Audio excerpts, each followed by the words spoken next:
ધોરણ 10 વિષય ગણિત અને એમાં આપણે ગયા લેક્ચર સુધીમાં ચેપ્ટર નંબર 8 પૂરું કરેલું ત્રિકોણમિતિનો પરિચય. આજે એક આપણે એને થોડુંક આગળ વધારવા જઈ રહ્યા છે. મતલબ એ ત્રિકોણમિતિનો ઉપયોગ આપણે કઈ જગ્યાએ કરી શકીએ એ વસ્તુનો એક ટોપિક તમારે ધોરણ 10ની અંદર ભણવાનો છે. ઠીક છે, તો ચેપ્ટર નંબર 9 છે. ચેપ્ટર નંબર 8 પછીનું ચેપ્ટર નંબર 9 ત્રિકોણમિતિના ઉપયોગો. એટલે કે આપણે ત્રિકોણમિતિનો ઉપયોગ આપણા વ્યવહારિક જીવનમાં કેવી રીતે કરી શકીએ, બસ એની વાત આપણે કરવાની છે ચેપ્ટર નંબર 9માં. ઠીક છે, તો તમને થતું હશે કે આ ઉપયોગ કેવી રીતે થતો હશે, બરાબર? તો એની વાત કરતાં પહેલાં તમને એક નાનકડું ઉદાહરણ આપીએ કે આ વ્યવહારિક મતલબ આજુબાજુ આપણા વિસ્તારમાં કે પછી આપણી આજુબાજુ પૃથ્વી છે, ગમે ત્યાં જુઓ ક્યાંકના ક્યાંક ત્રિકોણમિતિ વપરાતું હોય છે. હવે કેવી રીતે વપરાય છે, બરાબર છે? ત્રિકોણમિતિના ઘણા બધા ઉપયોગો છે, પણ એમાંનો એક ઉપયોગ કે અંતર અને ઊંચાઈ, અંતર શોધવા માટે અને ઊંચાઈ શોધવા માટે. તો આ બે વસ્તુ શોધવા માટેનો જે ટોપિક છે એ આપણે ધોરણ 10ની અંદર આપવામાં આવ્યો છે. બાકી ઉપયોગ ઘણા છે, પણ એ બધા આપણે આગળ ભવિષ્યમાં ભણવાના આવશે. અત્યારે ધોરણ 10ની અંદર આપણે ત્રિકોણમિતિના ઉપયોગોમાં કયા ઉપયોગ ભણવાના છે? અંતર અને ઊંચાઈ આધારિત દાખલા. હવે આ દાખલા કેવા પ્રકારના હોય, એક નાનકડું ઉદાહરણ તમને આપીએ. ધારો કે તમે અહીંયા આ જગ્યાએ ઊભા છો, બરાબર છે, અને બહુ અનંત અંતરે માની લો કે આપણે અત્યારે સીટીએમ આગળ ઊભા છીએ, અમદાવાદની અંદર આ સીટીએમ, ત્યાંથી મારે અમેરિકા જવું છે. આ રહ્યું ધારો કે અમેરિકા, પણ હવે અંતર કેટલું છે? અત્યારે તો ગૂગલ મેપ આવી ગયું છે, સીધું તમે ગૂગલ મેપમાં લખો કે અમેરિકા તો તમને અંતર બતાવી દેશે. પણ આમ છતાં આ વસ્તુ ગૂગલ મેપમાં ચલો મળી ગઈ, પણ અમુક એવા અંતરો હોય જેમ કે બોર્ડર ઉપર લડાઈ થતી હોય કે દુશ્મન કેટલા અંતરે છે, તો કેટલા અંતરે આપણે ગોળીબાર કરવો, કેટલા અંતરે ના કરવો, એ બધી વસ્તુ કેવી રીતે ખબર પડે? તો એ બધા માટે ક્યાંકના ક્યાંક ત્રિકોણમિતિ વપરાતું હોય, પણ આપણને ખ્યાલ જ ના આવે કે આ કેવી રીતે વપરાતું હશે. ઠીક છે, તો એક ઉદાહરણ આપું છું ખાલી તમને સમજવા માટે. તમે અહીંયા છો અને ધારો કે તમારે અમેરિકાનું અંતર શોધવું છે. ડાયરેક્ટ ચલો આપણને અંતર ખબર નથી, આમ છતાં મારે અંતર તો શોધવું જ છે. તો કેવી રીતે મળે? તો હવે અમેરિકા લો કે પછી સીટીએમ લો, એ ક્યાં હશે? ક્યાંકના ક્યાંક પૃથ્વી ઉપર જ હશે ને. તો આ પૃથ્વીની ક્યાંકના ક્યાંક વચ્ચે છે. તો તમને ખબર હશે પૃથ્વીની ઉપર ક્યાંકના ક્યાંક પેલો સેટેલાઇટ ફરતો હોય, બરાબર ને? આ રીતનો કંઈક સેટેલાઇટ છે માનીએ. સેટેલાઇટ એટલે તો ખ્યાલ જ છે. ઓકે, તો એ બધા પૃથ્વીની આસપાસ પ્રદક્ષિણા કરતા હોય છે. ઓકે, તો એ સેટેલાઇટ જ્યારે આ અમેરિકા, ધારો કે તમે સર્ચ માર્યું ગૂગલ મેપ પર અમેરિકા, તો સેટેલાઇટ શું કરશે? સીધું, કારણ કે જે પણ આપણું ઇન્ટરનેટ ચાલતું હોય સેટેલાઇટ આધારિત જ ચાલતું હોય, તો સેટેલાઇટ શું કરશે? સીધું અમેરિકાનું આ અંતર શોધી લેશે. સેટેલાઇટથી અમેરિકા આપણે જે લખ્યું છે એમના વચ્ચેનું અંતર. ઓકે ના? પછી આપણે શોધવું તો શું છે? આ અંતર શોધવું છે. પછી શું કરશે સેટેલાઇટ? કે તમે જે સિગ્નલ મોકલ્યું હતું ત્યાંથી અંતર શોધશે, બરાબર, સીટીએમનું. તો આ રહ્યું સીટીએમનું અંતર. ઠીક છે, એટલે સેટેલાઇટ થ્રુ આપણને ખબર પડી ગઈ કે આપણને આની કિંમત ખબર પડી ગઈ. યસ, સેટેલાઇટથી આ અમેરિકાનું અંતર આ આપણને ખબર પડી ગઈ. યસ, હવે આપણે શું શોધવું હતું? કે સીટીએમથી અમેરિકાનું અંતર. તો મળી ગયું ને? કેવી રીતે મળી ગયું? કાટકોણ ત્રિકોણ છે, પાયથાગોરસ છે ને પાયથાગોરસ. તો પાયથાગોરસની મદદથી પણ તમે આ અંતર શોધી શકો. આમ છતાં તમે એની અંદર ત્રિકોણમિતિ પણ ક્યાંકના ક્યાંક વાપરી શકો. કારણ શું? કારણ કે આપણને ખબર છે કોઈક ખૂણો હું થીટા લઈ લઉં તો એની સામેની બાજુ આપણે આને કહીએ, કર્ણ આપણે આને કહીએ, તો પછી પાસેની બાજુ મળે જ ને. આપણે એવા દાખલા ચેપ્ટર નંબર 8માં પણ જોયેલા છે. ઠીક છે, તો આ ત્રિકોણમિતિનો ઉપયોગ છે ક્યાંકના ક્યાંક અંતર શોધવા, ક્યાંકના ક્યાંક ઊંચાઈ શોધવા માટેના દાખલા આપણે આ ચેપ્ટરની અંદર ભણવાના છે. ખ્યાલ આવી જાય? તો એક નાનકડું તમને ઉદાહરણ આપ્યું. હવે આ વસ્તુ કેવી રીતે આપણે ઉપયોગમાં લેવાની છે ચેપ્ટર નંબર 9માં એને સમજીએ. ઠીક છે, તો ચલો જોતા રહેજો કે ચેપ્ટર નંબર 9 આપણે ભણી રહ્યા છીએ, જેનું નામ છે ત્રિકોણમિતિના ઉપયોગ. જોજો જરા, ચેપ્ટર નંબર 9 શું નામ કીધું આપણે એનું? ત્રિકોણમિતિના ઉપયોગો. નામ પરથી ખ્યાલ તો આવી જ ગયો કે આપણે કરવાનું શું છે. ઓકે, ત્રિકોણમિતિનો ઉપયોગ ક્યાંકના ક્યાંક દાખલાઓમાં કરવાનો છે. અને કેવી રીતે એ પણ તમને એક ઉદાહરણ આપ્યું, પણ આપણે તો એની ગણતરીઓ કરવાની છે. એ અંતર આપણે શોધવાનું છે, બરાબર? તો એ બધું જ આપણે આજે શોધવાના છીએ. એની પહેલાં થોડીક જરૂરી એવી બેઝિક વસ્તુ આપણને ખબર હોવી જોઈએ, એનો ખ્યાલ આપણે મેળવી લઈએ. ચલો, તો સૌથી પહેલાં તો આપણે જે ધોરણ 10માં ચેપ્ટર 8માં નાનકડા એવા સૂત્રો પડી ગયા. સૌથી પહેલાં સૂત્રો આવી ગયે. સાઇન શું લઈને આવે? તો સાઇન થીટા માનીએ તો સાઇન શું લઈને આવે? શાક લઈને આવે. સામેની બાજુ છેદમાં આપણે શું લખતા હતા? કર્ણ. આવડી જાય ને આવતું? તો આ સૂત્રો આપણને આવડવા જોઈએ. કર્ણ લખવાનું છે, કર્ણ. આ સૂત્રો ખાસ આવડવા જોઈએ. સાઇન આવડવું જોઈએ, કોસ આવડવું જોઈએ. કોસ શું લઈને આવે? પાક લઈને આવે. તો પાસેની બાજુ છેદમાં કર્ણ અને છેલ્લે ટેન થીટા. ટેન થીટા એટલે સામેની બાજુ છેદમાં પાસેની બાજુ. યાદ હશે તમને, સામેની બાજુ છેદમાં પાસેની બાજુ. આ 3 સૂત્રો તો ખાસ આપણને આવડવા જોઈએ. ટોટલ 6 છે, પણ આ 3 ઉપર આધારિત જ છે આખું ચેપ્ટર. તો આ 3 સૂત્રો તો ખાસ આપણને આવડવા જોઈએ. અને હા, પેલું ટેબલ 0, 30, 45, 60 અને 90 આ કિંમતો આધારિત જે આ 3 વિધેયો લખેલા છે, 3 ગુણોત્તર લખેલા છે, સાઇન ગણો, કોસ ગણો કે ટેન, તો આ ત્રણેયની માટેની થીટાની કિંમતો 0, 30, 45, 60 અને 90 એ તમને આવડવી જોઈએ. જો ના આવડતી હોય તો ચેપ્ટર ચાલે એની પહેલાં જ એક બોક્સ બનાવી દેવાનું. કોઈ પણ દાખલો ગણીએ ત્યારે એ બોક્સમાં બધી કિંમતો લખી નાખવાની. ઠીક છે, પછી એ કિંમતનો આપણે ઉપયોગ કરીશું. ઠીક છે દાખલાની અંદર. ચલો, તો હવે આટલું આપણું બેઝિક છે જે આપણને ખબર હોવી જોઈએ. એનાની અંદર થોડુંક આગળ વધીએ આપણે. ઓકે, તો આ ચેપ્ટરોની અંદર આખા ચેપ્ટરમાં ક્યાંકના ક્યાંક કાટકોણ ત્રિકોણ જ હશે. તો કાટકોણ ત્રિકોણ આપણે ધારો કે આ રીતે મેં દોર્યો હોય, જોતા રહેજો, મેં એક કાટકોણ ત્રિકોણ દોર્યો છે. તો અહીંયા એક ખૂણો છે, માની લો થીટા. હવે ખાસ સમજજો, તમારા માટે 2 નવા શબ્દો છે. ઓકે, કયા નવા શબ્દો છે? તો અત્યારે આ જે ખૂણો લખ્યો છે એ ખૂણાને હું ધારો કે અહીંયા છું, અહીંયા હું અત્યારે બેઠો છું, ત્યાંથી મેં ઉપરની સાઈડ જોયું. તો આ મેં જે જોયું છે મારી આંખોથી જોયું, મતલબ એને દ્રષ્ટિ રેખા કહેવાય. શું કહેવાશે? દ્રષ્ટિ રેખા. દ્રષ્ટિ રેખા. અને આ આડી લાઈન, મતલબ આ તમને જમીન સાથેની લાઈન દેખાય એને ક્ષિતિજ રેખા કહેવાય. તો આને ક્ષિતિજ રેખા પણ આપણે કહી શકીએ, ક્ષિતિજ રેખા. ઓકે ના? તો ક્ષિતિજ રેખા નીચેની સાઈડ હોય અને એની ઉપર તમને દ્રષ્ટિ રેખા દેખાતી હોય, તો જ્યાં વચ્ચેનો ખૂણો બને છે થીટા, એનું નામ છે ઉત્સેદ કોણ. એટલે કોઈક દાખલાઓમાં તમને શબ્દ વાપરીને આપ્યો હશે ઉત્સેદ કોણ. તો ઉત્સેદ કોણ એટલે શું? ક્ષિતિજ રેખા અને એની ઉપર કઈ રેખા હોય? દ્રષ્ટિ રેખા. એની આકૃતિ આવા પ્રકારની હશે. તો આવા ખૂણાને શું કહેવામાં આવે છે? ઉત્સેદ કોણ. અને એક બીજું નામ છે જેનું નામ છે અવસેદ કોણ. ઓકે, તો સમજી લેજો. આવી જ આકૃતિ ચલો મેં દોરી અહીંયા. આ એક આકૃતિ દોરી નાખી છે. હવે તમે જોજો, એના જ વસ્તુ તમને લાગશે આ તો એના જ છે, પણ એવું નથી. અહીંયા આપણે માની લો એક આડી રેખા દોરી, એને આપણે શું કહી શકીએ? આડી રેખાને તો ક્ષિતિજ રેખા જ કહેવાય, અથવા ક્ષિતિજ રેખા. ક્ષિતિજ રેખા. ઠીક છે. તો આ આડી લાઈન હવે ઉપર જતી રહી. આમાં નીચેની સાઈડ હતી, હવે ઉપર જતી રહી. અને આને તો આપણે અહીંયા બેઠા બેઠા, ઓકે, આપણે અત્યારે હઈશું, આમાં જોઈ લો કે અહીંયા હઈશું આપણે, અને આપણે ઉપર જોતા હતા. હવે આમાં ઊંધું થઈ જશે, આપણે ઉપર હોઈશું અને નીચે જોઈશું. ઉપરથી નીચે જોવાનું, આમાં નીચેથી ઉપર જોવાનું, આમાં ઉપરથી નીચે જોવાનું. ઉપરથી નીચે જોયું છે ત્રાસી નજરે, તો આને કહેવાય દ્રષ્ટિ રેખા. ઓકે ના? તો વચ્ચે જે ખૂણો બન્યો, જેને તમારે નામ આપવું હોય થીટા, તો ચલો આપી દઈએ આપણે આ થીટા. તો આ થીટાને આપણે શું કહી શકીએ? અવસેદ કોણ. શું કહીશું આપણે? અવસેદ કોણ. ઓકે ના? તો નામ 2 યાદ રાખજો, ઉત્સેદ કોણ અને અવસેદ કોણ. દાખલાની અંદર આ ઉત્સેદ કોણ શબ્દ વાપર્યો હશે કાં તો અવસેદ કોણ શબ્દ વાપર્યો હશે, તો એની આકૃતિ કેવી રીતે આપણે દોરવી એ આપણને આવડવું જોઈએ. ઠીક છે? તો આટલી વસ્તુ તમારા માટે, આટલું બેઝિક થયું આ ચેપ્ટર નંબર 9 માટે. આ 3 સૂત્રો સાથે સાથે ત્રિકોણમિતિનું પેલું ટેબલમાં જે કિંમતો છે 0, 30, 45, 60, 90 એ આપણને આવડવી જોઈએ. અને આ 2 ખૂણાની વાત કરી જે તમારા માટે નવા છે. ઉત્સેદ કોણ એટલે ઉપરની સાઈડ જોવું. ઉત્સેદ એટલે એટલે કે ઉપર, એટલે તમારે ઉપર જોવાનું. તો આકૃતિ પરથી તમને ખ્યાલ આવશે. અને બીજું છે અવસેદ કોણ, એટલે તમારે નીચેની સાઈડ જોવું. ખ્યાલ આવી જાય છે? તો આ વાત કરી ચેપ્ટર નંબર જે 9 છે, ત્રિકોણમિતિનો ઉપયોગ. કે ત્રિકોણમિતિનો ઉપયોગ આપણે કેવી રીતે કરવાનો છે? તો અંતર અને ઊંચાઈ શોધવાના દાખલાની અંદર આપણે ચેપ્ટર નંબર 9 ત્રિકોણમિતિનો ઉપયોગ કરવાના છે. ઠીક છે? તો આટલું બેઝિક તમને આવડવું જોઈએ. તો તમે ફટાફટ આટલું લખી લો, પછી આપણે શરૂ કરીએ સ્વાધ્યાય 9.1.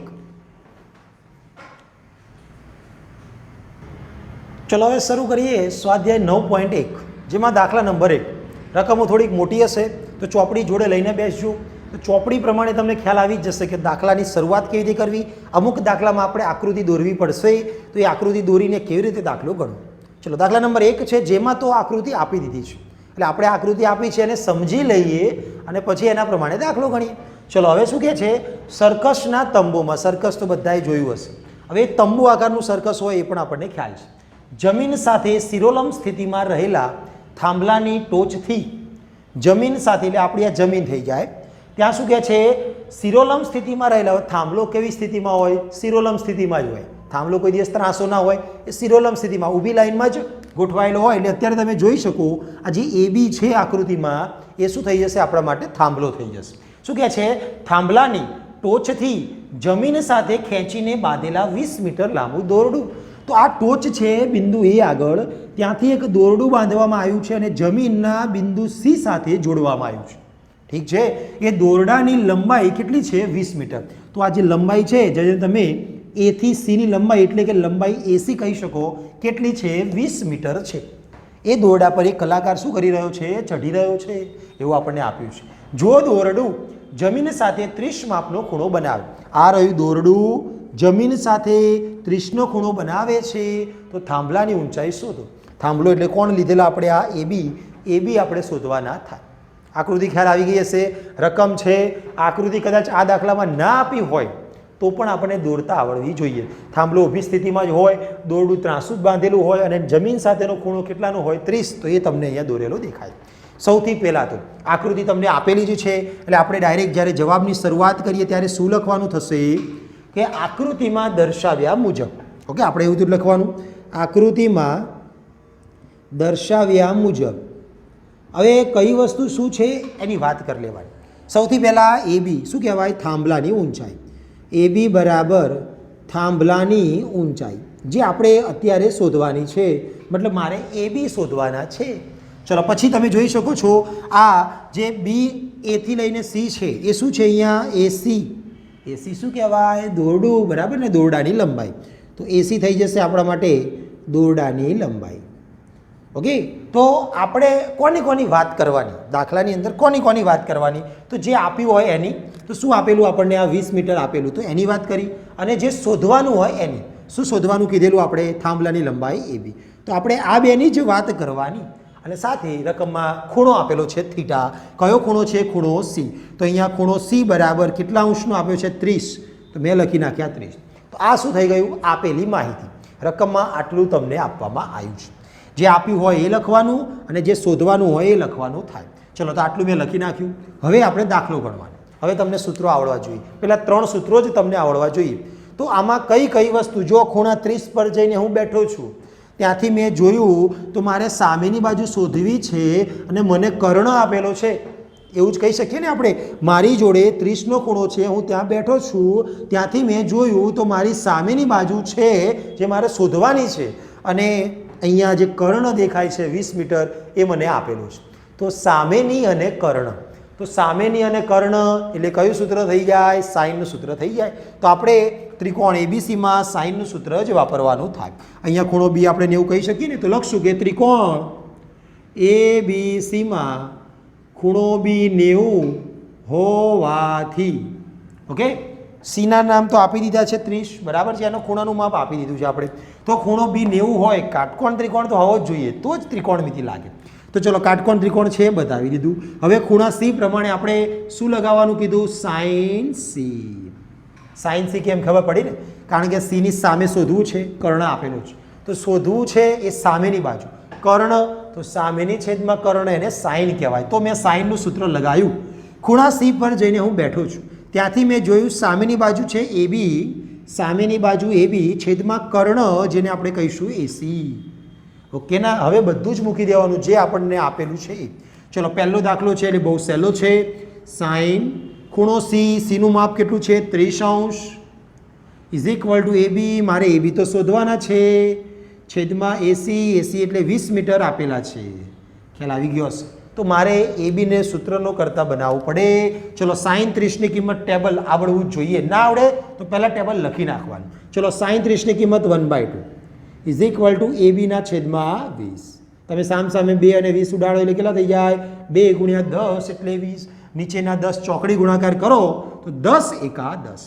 તો AB બરાબર કેટલા મળી ગયા આપણને? 10. ઓકે, અને આ AB છે શું ખરેખરમાં? તો આ AB હતી થાંભલાની ઊંચાઈ. તો છેલ્લે જવાબમાં એ રીતે લખવાનું કે થાંભલાની ઊંચાઈ AB બરાબર 10. હવે રકમમાં જોવાનું, એકમ આપેલા છે તો કે હા, અહીંયા મીટર આપેલું હતું તો આપણે પણ જવાબમાં શું લખી દેવાનું? મીટર. અહીંયા પણ દર્શાવવું હોય તો તમે મીટર લખી શકો. ખ્યાલ આવી જાય છે? તો આ થઈ જશે આપણો જવાબ. બહુ જ સહેલું. પહેલો હંમેશા સહેલો હોય. તો ચલો ફટાફટ લખી નાખો વિડીયો પોઝ કરીને, પછી આપણે દાખલા નંબર 2ની વાત કરીએ. ચલો હવે દાખલા નંબર 2 જોઈ લેજો જરા. હવે આમાં આકૃતિ નથી આપી, જાતે બનાવશું. વાવાઝોડાને કારણે એક ઝાડ એવી રીતે ભાંગીને વળી જાય છે. ઝાડ હશે, વાવાઝોડું આવ્યું તો ઝાડ વચ્ચેથી ભાંગી ગયું અને પાછું વળી ગયું. એવી રીતે વળ્યું કે જે ઉપર ઝાડનો ટોચનો ભાગ હોય એ સીધો જમીન સાથે આવી ગયો. હવે જમીન સાથે આવ્યો અને કેટલાનો ખૂણો બનાવી દીધો? 30નો ખૂણો બનાવી દેશે. ઠીક છે. એના પછી ઝાડની જમીનને સ્પર્શતી ટોચ, એટલે જે પેલી ટોચ જમીન સાથે અડીએ અને ઝાડનું થડ બંને વચ્ચેનું અંતર છે કેટલા મીટર? 8. તો ઝાડની ઊંચાઈ શોધો. ઓકે ના? તો ચલો આકૃતિ સાથે સમજીએ તો સમજવામાં તમને થોડુંક સહેલું લાગશે. જરા જોતા રહેજો. આકૃતિ દોરીએ છીએ, આ જાતે તમારે સમજીને દોરવી પડે. સૌથી પહેલાં તો શેની વાત છે? એક ઝાડની વાત છે. તો ચલો માની લો એક આ ઝાડ છે. ઠીક છે. હવે શું કહે છે કે વાવાઝોડું આવે છે અને ઝાડ ભાંગી જાય છે. ભાગી જાય છે અને સાથે સાથે શું થાય છે? એ જે ભાંગેલો ભાગ છે એ જમીન સાથે આવી જાય છે. મતલબ માની લો કે અહીંયાથી ઝાડ ભાગી ગયું, અહીંયાથી આપણે ઝાડને ભાગી નાખ્યું, તો આ જે ભાગ છે તમને ઉપરનો ભાગ દેખાય એ ક્યાં આવી જાય છે? જમીન સાથે. તો આટલી જ લંબાઈ તમારે અહીંયા જમીન સાથે મૂકવાની થાય. તો મેં અહીંયા એ રીતની મૂકી દીધી છે. ખ્યાલ આવી જાય છે? તો આ જે ભાગી ગયેલો ભાગ છે એને થોડોક હું ડાર્કની જગ્યાએ ડોટેડ કરી દઉં આ રીતે. ચલો ખ્યાલ આવી ગયો. તો હવે આકૃતિ તો સમજી લઈએ. પહેલું નામ આપી દઈએ A, પછી નામ આપી દઈએ B, પછી નામ આપી દઈએ C અને ચલો પછી નામ આપી દીધું D. આકૃતિને ફરી એકવાર. આ એક ઝાડ હતું, વાવાઝોડું આવ્યું છે અને વચ્ચેથી આ ભાગ, વચ્ચેથી ના કહી શકાય, ગમે ત્યાંથી આ ભાગ શું થયો? પડી ગયો અને આ જે ભાગ હતો એ સીધો જમીન સાથે આવી ગયો અને જમીન સાથે કેટલાનો ખૂણો બનાવી દે છે? 30. તો આ ખૂણો કેટલાનો થઈ જાય છે? ખૂણો 30 અંશનો. ઠીક છે. પછી એવું કહે છે કે આ સ્પર્શતી ટોચ અને ઝાડના થડ વચ્ચેનું અંતર. તો જે ઝાડની ટોચ હતી એ પડ્યા પછી ક્યાં આવી ગયા? અહીંયા. ત્યાંથી લઈને આ ઝાડનું થડ, એમના વચ્ચેનું અંતર કેટલા મીટર છે ભાઈ? 8 મીટર. તો આ અંતર તમને આપી દીધું છે 8 મીટર. પછી કહે છે ઝાડની ઊંચાઈ શોધો. હવે ઝાડની ઊંચાઈ એટલે આપણા માટે ઝાડ કયું કહેવાય? A થી લઈને C સુધીની ઊંચાઈ. ઓકે ના? તો આ AC એ ઝાડની ઊંચાઈ થાય. તો મારે એ જ શોધવાનું થાય, A થી લઈને C વચ્ચેનું અંતર. તો એ અંતર તમે જોશો તો કોનાથી બનેલું છે? એક A થી B સુધીનું અને પછી B થી લઈને C સુધી. ઠીક છે. તો આપણે બંનેનો શું કરવો પડશે? સરવાળો. ખ્યાલ આવી જાય ને આકૃતિ પરથી? તો મારે આ પણ શોધવાનું છે અને મારે આ પણ શોધવાનું થાય. હવે તમારા મનમાં પ્રશ્ન થતો હશે કે ભાઈ આ લંબાઈ અને આ લંબાઈ સરખી જ ને? હા, તમે સાચા જ છો. આ લંબાઈ અને આ લંબાઈ સરખી, કારણ કે એક ઝાડ હતું ને, આ જે ઝાડનો ભાગ હતો એ જ ભાગ અહીંયા પડી ગયો છે. એનો મતલબ આ જે લંબાઈ છે A થી B એ જ લંબાઈ શું થઈ જશે? B થી D. આકૃતિ સમજી લીધી આપણે. હવે એને લખવું કેવી રીતે એની વાત કરીએ. ચલો જોતા રહેજો કેવી રીતે લખવાનું છે. સૌથી પહેલાં આકૃતિમાં દર્શાવ્યા મુજબ શરૂઆત ત્યાંથી કરી લેવાની. આકૃતિમાં દર્શાવ્યા મુજબ તમારે શું શું લખવાનું મેં કીધેલું? તો એની અંદર જે શોધવાનું હોય એ અને જે આપેલું હોય એ. તો સૌથી પહેલાં તો આપણે ઝાડની ઊંચાઈ શોધવી છે. અહીં A થી લઈને C સુધી AC બરાબર ઝાડની ઊંચાઈ. ખ્યાલ આવી જાય છે? પછી તમે જોશો તો આ C થી D વચ્ચેનું અંતર છે CD. આ જે CD છે એ શું છે? ઝાડનું થડ અને ઝાડની ટોચ વચ્ચેનું અંતર. ઓકે, તો CD બરાબર અત્યારે હું લખી દઉં છું 8 મીટર. તમારે લખવું હોય તો લખી શકો છો. ઝાડ ભાંગી ગયા પછી ઝાડની ટોચથી ઝાડના થડ વચ્ચેનું અંતર 8 મીટર. પણ આપણે આકૃતિ દોરેલી છે તો એના વિશે ડાયરેક્ટ અહીંયા લખશો તો પણ ચાલે. સાથે સાથે ખૂણો કયો આપ્યો છે? ખૂણો D. તો ખૂણો D બરાબર કેટલા અંશ આપેલા છે? 30 અંશ. અને સાથે પેલી વાત કરી જ દેવાની. કઈ વાત? તો કે A થી B અને B થી D બંને શું છે? સરખા છે. અહીં AB બરાબર BD. અહીં A થી લઈને B વચ્ચેનું અંતર, મતલબ જેટલું ઝાડ ભાગી ગયું હતું એ, ત્યાંથી આ જ BD તમને સરખું મળે. તો B થી લઈને D સુધી. તો આ બધી વસ્તુનો આપણે ઉપયોગ દાખલાની અંદર કરી શકીએ. હવે કેવી રીતે કરવાનો દાખલાની અંદર ઉપયોગ? ચલો એ જોતા રહીએ. તો આપણે બે વસ્તુ શોધવાની છે. એક તો આ BC શોધવાના છે. તો તમે જુઓ જરા, BC મારે શોધવા હોય તો મને શું આપેલું છે? ખૂણા D પ્રમાણે મારે BC શોધવા છે. મને D પ્રમાણે પાસેની આપેલી છે, સામેની શોધવી છે. તો સામેની એટલે અને પાસેની, તો સામેની ભાગ્યા પાસેની, ટેનનું સૂત્ર. તો ચલો વાપરીએ. ત્યારે ટેનનું સૂત્ર વાપરવાનું થાય. કયો ત્રિકોણ લઈશું? ત્રિકોણ BCD, જેમાં ખૂણો C 90 છે. ત્રિકોણ BCD માં ખૂણો C બરાબર 90 હોવો જોઈએ. તો જ આપણે ત્રિકોણમિતિના સૂત્રો વાપરીશું. તો આપણે ડી પ્રમાણે પાસેની આપેલી છે, સામેની શોધવી છે. સામેની પાસેની ટેનમાં આવે તો આપણે વાત કરીએ ટેન ડી, ખૂણો ડી છે, સામેની એટલે કે બીસી, પાસેની એટલે સીડી, તો બીસી ભાગ્યા સીડી. સૂત્રો આવડતા હશે તો મજા આવશે, બરાબર. કયું સૂત્ર ક્યારે વાપરવું એ તો આકૃતિ પરથી જ ખબર પડી જાય કે પાસેની આપી છે, સામેની શોધવી છે, તો એનું સૂત્ર ટેન વાળું.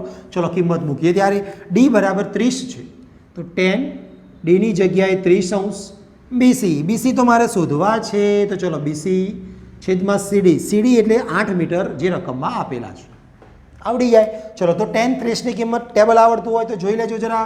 ટેન 30 તમને 1/√3 આપશે, મેં લખી નાખ્યા, બીસીના છેદમાં 8. તો અહીંયાથી બીસીના સૂત્રનો કરતા બનાવું તો 8 ચોકડી ગુણાકાર કરતાં 8 એકા 8 થઈ જાય, તો બીસી બરાબર 8ના છેદમાં √3 થઈ ગયા. અને રકમમાં આ બધું મીટરમાં આપેલું તો આપણે પણ અહીંયા એકમ લખી નાખીએ મીટર, 8/√3 મીટર. ખ્યાલ આવી જાય છે. તો મેં જે ઝાડની ઊંચાઈ શોધવાની હતી એમાંથી એક ભાગ બીસી શોધી લીધો છે, ઠીક છે. હવે કયો ભાગ રહ્યો? એબી. હવે એબી અને બીડી બંને સરખા છે, એટલે હું આ બીડી શોધી લઉં તો એ જ લંબાઈ કોની થઈ જાય? એબી. તો મારે હવે બીડી શોધવા છે. ચલો બીડી શોધવા છે એટલે કે કર્ણ શોધવો છે. તમને શું આપેલું હતું અહીંયા? પાસેની બાજુ, પાસેની આપેલી છે, કર્ણ શોધવો છે, પાસેની છેદમાં કર્ણ. કોનું સૂત્ર? કોસનું સૂત્ર. તો ચલો ફરી એકવાર, ત્રિકોણ BCDમાં ખૂણો C બરાબર 90. મારે શું શોધવું છે? બાજુ બીડી અથવા તો કર્ણ બીડી. તો આ જે કર્ણ છે બીડી, એના માટે મને પાસેની આપેલી છે, ડી ખૂણા પ્રમાણે પાસેની છેદમાં કર્ણ કોસ આપે. તો ચલો કોસ ડી બરાબર પાસેની બાજુ એટલે સીડી, કર્ણ એટલે બીડી, સીડીના છેદમાં બીડી. ચલો ડી ખૂણો કેટલાનો છે? 30નો છે, લખી દઉં ને, તો કોસ 30. સામેવાળા સીડી મને આપેલા છે, ચલો બાજુવાળા પાસેવાળા આપેલા છે 8 મીટર. બીડી તો મારે શોધવાના છે, તો ચલો બીડી એમના એમ. ચલો સાદુરૂપ આપીએ ને, ચોકડી ગુણાકાર કરી લઈએ. ચલો કોસ 30ની કિંમત પહેલાં મૂકી દઈએ. કેટલી થઈ જાય કોસ 30ની કિંમત? તમે કહેશો √3/2, મેં લખી નાખ્યા, 8ના છેદમાં બીડી. ચોકડી ગુણાકાર કરવા જઈ રહ્યા છીએ. બીડી ઉપર જાય, √3 નીચે આવે, 2 8 જોડે ગુણાય, તો બીડી ઉપર છે, 8 દુ 16 થાય. બીડી બરાબર 8 દુ 16 અને √3 આવી ગયા નીચે, 16 છેદમાં √3 મીટર. તો બીડી આપણને મળી ગયા છે.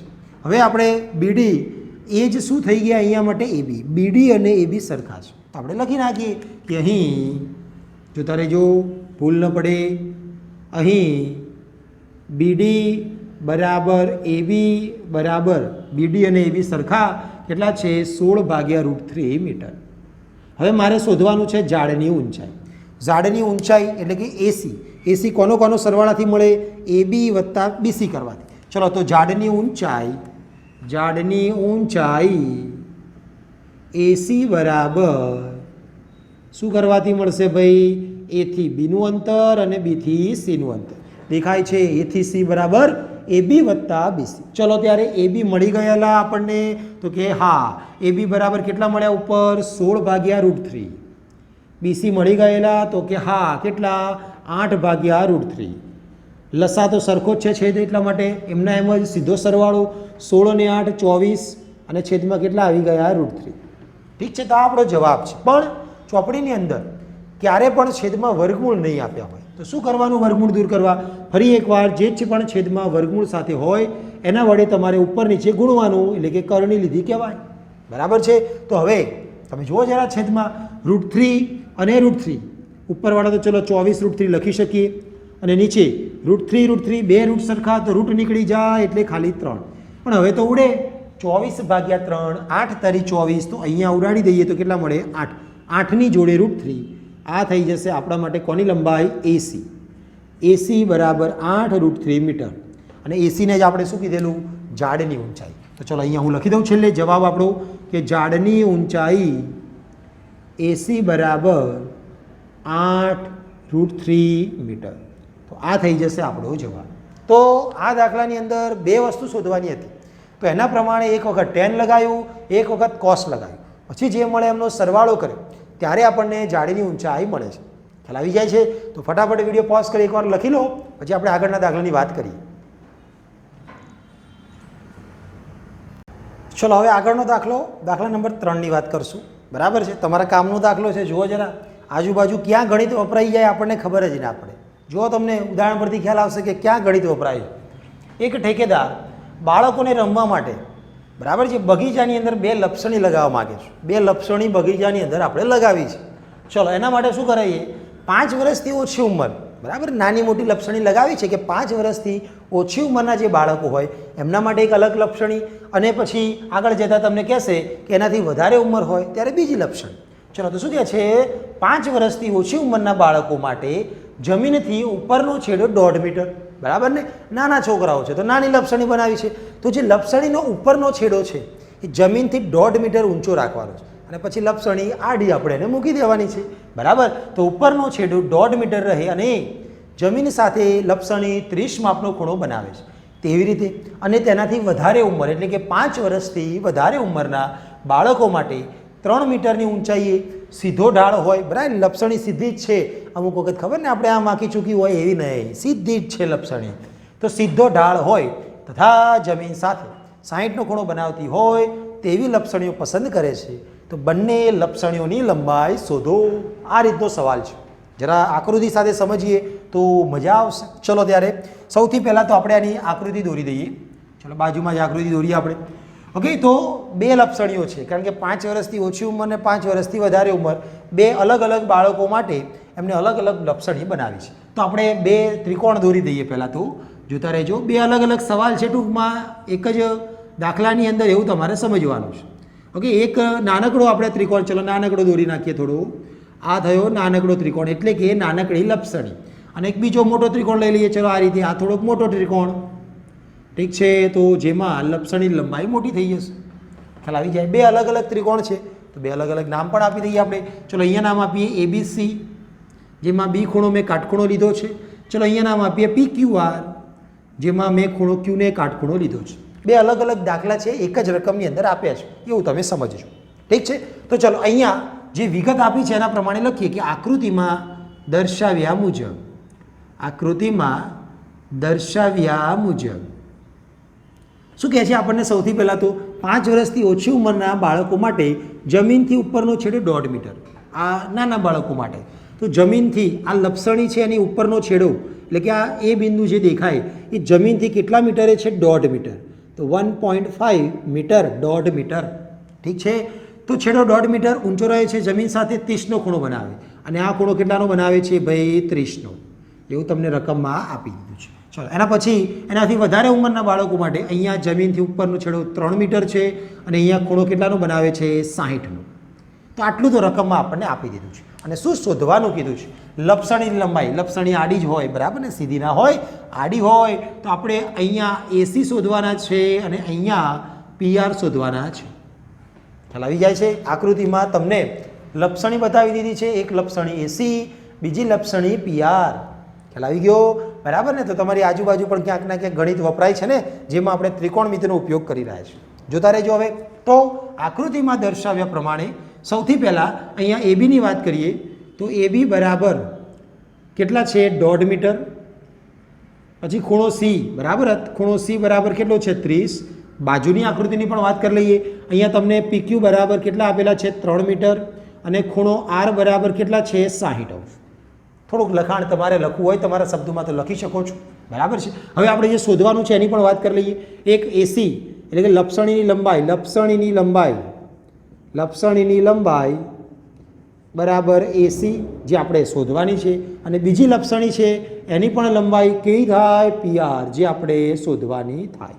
તો આપણે AC અને PR બંને શોધવાના છે. 2 અલગ અલગ ત્રિકોણ છે, બંને માટે અલગ અલગ દાખલો ગણવાનો છે. ચલો, તો સૌથી પહેલાં તો આપણે કયા ત્રિકોણની વાત કરીએ? ત્રિકોણ ABCમાં. ત્રિકોણ ABCમાં ખૂણો B બરાબર 90. શું આપ્યું છે અને શું શોધવું છે? ખૂણો C આપેલો છે તો એના પ્રમાણે સામેની બાજુ આપી છે, કર્ણ મારે શોધવો છે. સામેની છેદમાં કર્ણ. કોને યાદ કરવાના? સાઇનને. સાઇન શાક લઈને આવે તો સાઇન C બરાબર સામેની એટલે કે AB, કર્ણ એટલે કે AC.